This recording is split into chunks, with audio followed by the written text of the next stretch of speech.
Hey wenzangu, it's Malkia. Karibu sana kwenye YouTube channel ya Malkia. So leo nimewaletea recipe nzuri sana ya visheti vya shira. Vinanukia, ni vitamu, super crunch, lakini ndani ni vilaini sana. Usisahau leo nina collaborate ama nashirikiana na mpishi mwingine mzuri sana, Rashida's Kitchen. Ameletea recipe nzuri sana ya cheese balls. Vizuri ukaongeza idadi ya bites unazozifahamu kwa sababu utakuwa na option nyingi kila unapotaka kutengeneza bites ama kubadilishia familia yako. So nitaweka link kwenye description box kwenda kuona cheese ball utakapomaliza kuangalia recipe hii ya visheti, lakini pia nitaweka na link kwenye comment section kwa ajili ya urahisi wa kuona, pia uende ukaangalie na utengeneze. So hakikisha kabla hujaondoka umesubscribe, alafu gusa kengele inayofuata baada ya neno subscribe. Hiyo itakusaidia kukufanya kila ninapoweka recipe mpya unakuwa wa kwanza kuona.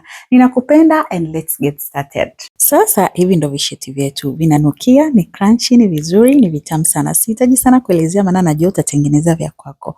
Mahitaji yetu ya leo, tuna unga, tuna tui la nazi, tuna baking soda, baking powder, chumvi, maziwa ya unga, lakini pia tuna butter ama Prestige na tuna iliki.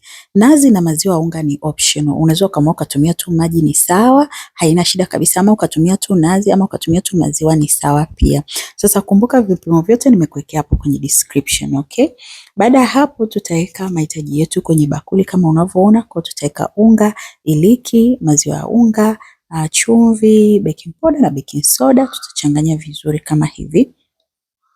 Baada ya kuchanganya vizuri tutaweka lile tui la nazi. Mimi ninapenda visheti vya nazi, ndio maana nimeweka nazi, lakini sio lazima. Unaweza pia ukatumia maziwa ya maji, ni sawa tu kabisa. Baada ya hapo ya kuchanganya vizuri, sasa nitaweka ile Prestige. Na kumbukeni kama hujui namna kuangalia kwenye description, ukiona hiyo heading niliyoweka hapa ama kichwa cha habari visheti vya shira, basi kuna doti 3 zinafuata. Ukizigusa tu pale unakuwa umefika kwenye description na unaona mahitaji yote. Baada ya kuchanganya mahitaji yetu vizuri, sasa tutaweka maji kidogo kabisa. Kumbuka visheti hatukandi vikawa vilaini, lakini pia hatukandi muda mrefu. Kwa hiyo tunakanda kama dakika 2 tu hivi, unga ushikane tu, inakuwa imetosha. Kama unavyoona hapo, unga wangu ni mzito na nilikuwa niko very keen kwenye kuweka maji kwa sababu PPF ina namna inashika maji haraka. Baada ya unga wako kushikana vizuri kama hivyo, nyunyizia unga chini ama sehemu ambako unasukumia, afu anza kusukuma donge lako. Sasa usisukume likawa lembamba sana, liwe mfumo kama huu hapa, linabaki ka uzito kidogo kama hivyo.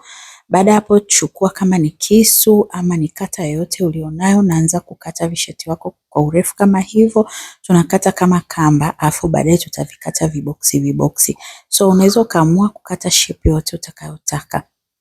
Hivi visinate chini, hakikisha tu unakuwa umenyunyizia unga vizuri ili visishikane na visinate chini.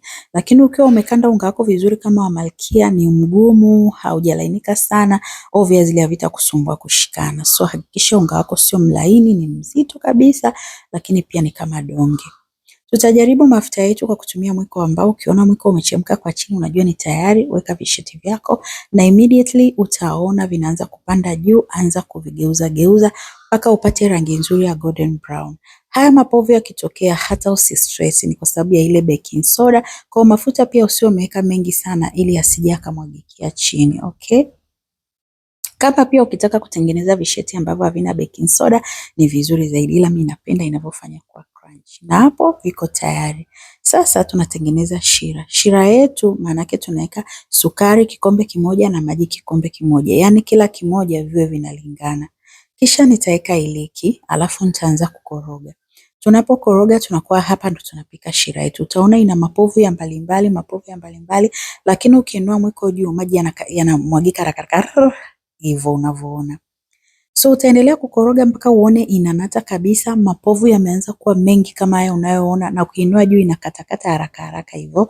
Yani inakata kwa kuachia, haichuruziki kama ile ya mwanzo. Baada ya kuona shira yako imenata vizuri, hata ukishika mkononi imenata, imepungua maji lakini mapovu yamekuwa mengi. Sasa weka visheti vyako, anza kuvigeuza kwa kuvitupia hivyo, huku unarudisha kwenye moto, na kisha moto wako unakuwa umeshaupunguza, sio mkubwa au la vitaungua. So geuza kwa staili hiyo mpaka uone sukari imecoat, imeanza kuwa nyeupe vizuri na vimekuwa vikavu. Then utamiminia kwenye tray yako, acha vipoe vizuri kwa hewa, na hapo visheti vyako vitakuwa viko tayari. Enjoy mai wangu. So hope umeenjoy video hii, na kumbuka nimekuwekea link kwenye description ya kuangalia cheese balls za Rashida's Kitchen. Love you, bye.